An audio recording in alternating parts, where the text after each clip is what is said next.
Osborne. Bach is here.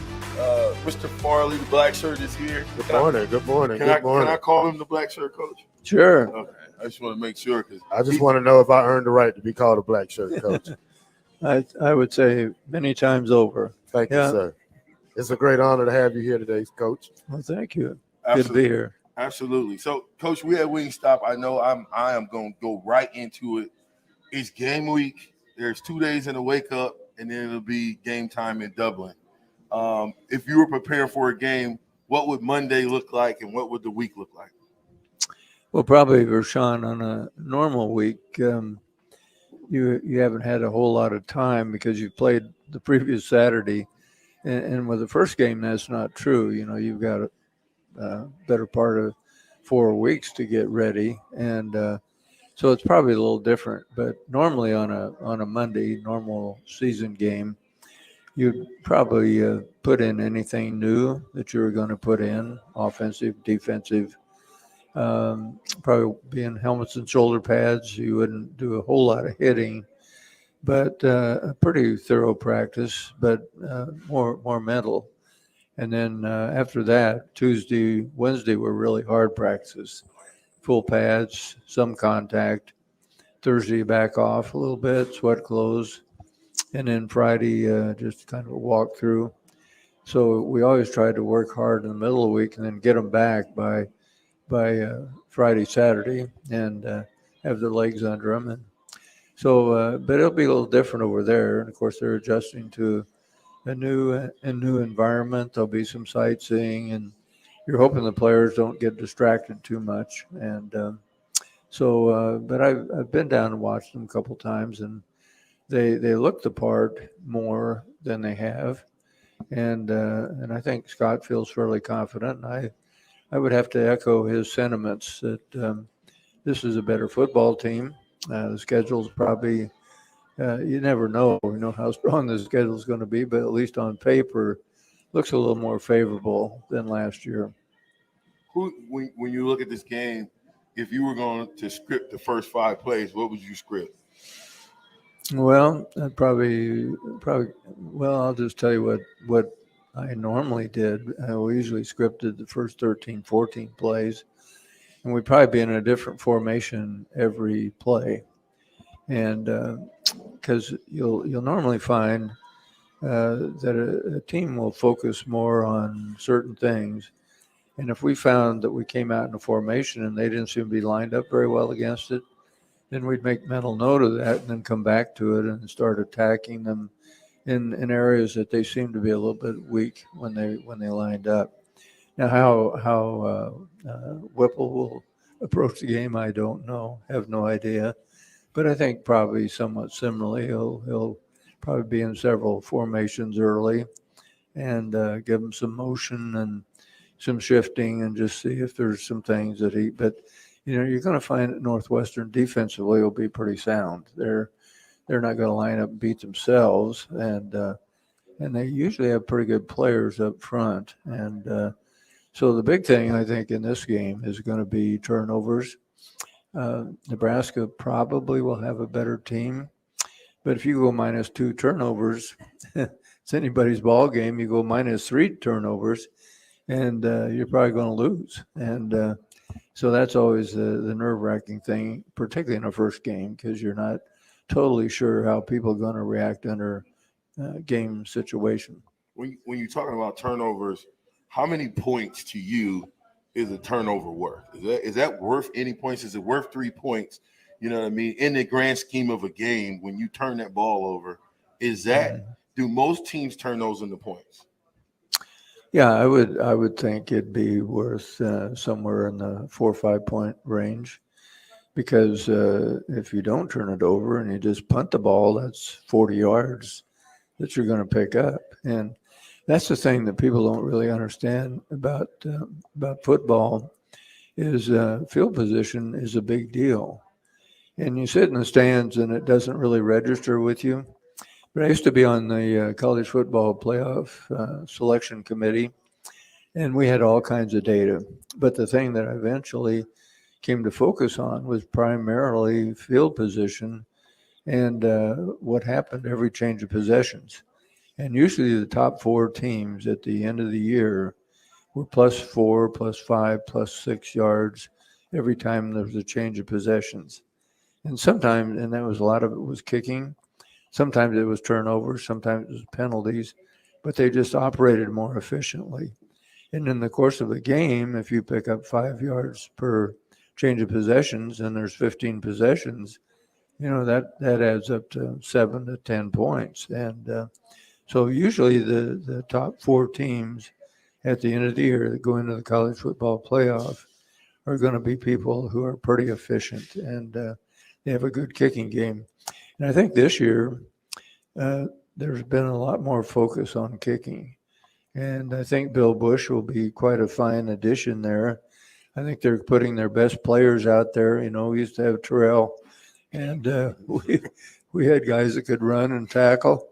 And so we just felt, and we had guys like Grant Wistrom on the punt team, and these are guys who are all American, maybe going to be first round draft picks.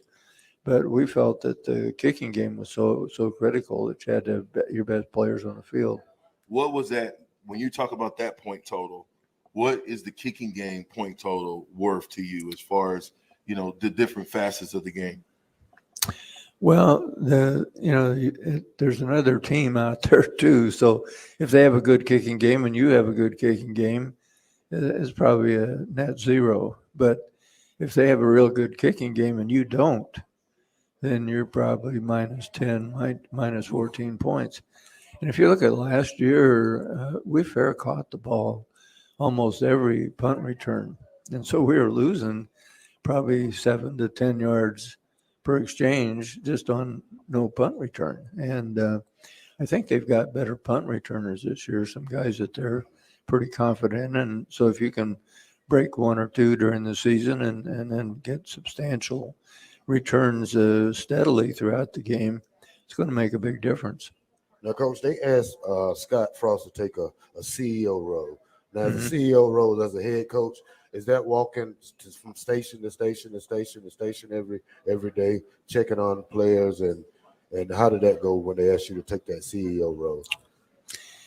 Well, I'm not sure what that means exactly, but it means, number one, that he probably won't be calling the plays. And if you're calling the plays, then you really have to immerse yourself in the offense. And I probably spent 30 hours a week looking at film, and quite often by myself, to try to get a feel for how that opposing defensive coordinator was going to behave in different situations. If it's 3rd and long, and we're down deep in our own territory, what's he going to do? If we're on it's 3rd down and 5 going in, what's he going to do? And so you begin to get a feel for the game. And so Scott will be freed up more to relate to the players, go around, visit with them, spend a little time with them in the weight room, and probably will be able to sit in once in a while with the defense. I tried to sit in with the defense 1 hour every morning, and we look at the preceding day's practice. So I was pretty much up to speed on what happened the day before and what we were going to do. But if you're immersing yourself in the offense, that's a full-time job. That's probably about 80 hours in a week, and you probably spend 90, sometimes 100 hours getting ready for a game. So it's a job where you don't sleep a whole lot. I know that's right, Coach. So, Coach, by the time my senior year came, 1997, it didn't seem to me that you used you see the coaches with the play cards and they got them real small and when you called the plays, were those plays called from the top of your mind, or did you kind of know what you were going to call? I mean, as the game progressed. Well, I mentioned that I tried to look at a lot of film, and we did have a game sheet, a chart, and long yardage, goal line, long yardage, short yardage, all these things. But eventually that ended up in my back pocket. and so I tried to have a good enough feel for the way the game was going, what the guy was going to do on the other side, that I was able to do it quickly. And so we didn't run a hurry up, no huddle offense, but we tried to run pretty fast. We tried to make sure that we snapped the ball with at least 14, 15 seconds left on the game clock. And if we did that, we put more pressure on that defense to get lined up. We began to wear them down. And usually by the fourth quarter, with a good running game, good offensive line, we were, those 4 or 5 yard plays in the first quarter were turned into 7 and 8, 9 yards. And so tried to run plays pretty quickly. And if you're constantly looking at a sheet and you're trying to figure out what to do, and then you get the play called, you're slowing things down too much. Did you get, obviously you got better over time. Okay, so how important is it able to adjust on the fly? Well, I think it's critical that you be able to adjust, because eventually if you come out and start hurting people with something, they're going to adjust. And then you have to be able to adjust to their adjustment. And oftentimes that went on mostly at halftime. But, I had good people upstairs. Milt Tanneper was on the phone, and Frank Solich. And so we were constantly communicating as to what we were seeing. And usually the worst seat in the house is what the football coach has, because he's standing on the sideline. And so sometimes I'd look out there and all I would see would be 4, 5, 6 defensive players. But from that, I had to figure out what they were actually lined up in, because I didn't have the overview from up above. But I was able to talk to Milt and others, and that was very helpful. First play of the game, tight right, 42 dive. Well, it could be. Who knows? No, I'm saying if okay, we got your best offense out there. What's your call? First play of the game. We playing. We playing Northwestern. Okay. Well, I don't know. My guess is that you'll come with something that a pitch play averaged about 6 yards, 7 yards of play. And that's where we pulled the onside guard and the fullback filled up in there. So I'd say something like that be first play, and just see how they line up. And sometimes people fool you, because I remember one time we played Kansas, and it was about the 8th or 9th game of the season, and we looked at every game they played, every snap they took, and they came out in a 8-man front, and their defensive backs were within 2 yards of the line of scrimmage, something we'd never seen before, and they'd never shown it. And so we're kind of scrambling at that point as to where we go. But the thing about it, that over time, we sort of had a collective memory. We could say, well, we saw something like this 4 years ago when we played TCU, and we know this hurt them. And so institutional knowledge is very helpful, and that's really good to have an experienced staff that's been together for a long period of time. We go out, we win the toss. Mm-hmm. What do? You receive or you kick off? Well, probably the first thing that if you win the toss, you're gonna take the football, and if you lose the toss and they take the football, then obviously you're gonna defend. But then you have the nice thing is you have the ball then, and it starts the second half, and usually by the second half, you're a little bit better into the game, a little bit more what you're going to see, because a lot of people don't change much from the first half to the second half. Now, we tried to adjust quite a bit during halftime, and we oftentimes would come out and doing some stuff almost entirely different than what we showed in the first half, and I think that was always advantageous for us. Now, Coach, on the defensive side, today I read they only gave out 9 black shirts. My feeling towards that is that 11 black shirts should be given out for the game, because you got 11 starters. And I think one of their excuses was that the player has never started a game here before. Is that a big concern for you that they only gave out 9 black shirts? Well, I wouldn't say it's a concern one way or another. I suppose what they're trying to get at is that you have to reach a certain level of performance and proficiency to earn a black shirt, and they must have had a couple guys that they thought were the best at their position, but they still weren't performing quite like they wanted. And so that can serve as motivation. But on the other hand, you might say, well, I'm one of only two guys out there without a black shirt. I think So it kind of make them feel left out. how good am I? So it's kind of a double-edged sword. Yeah. And but we usually handed out about 11, sometimes 12 or 13 black shirts because we'd have a nickel back or somebody that would go out there and play as many snaps, but he wouldn't necessarily be the starter. But it's just a matter of how coaches want to interpret things. Now, me and VJ had a debate the other day.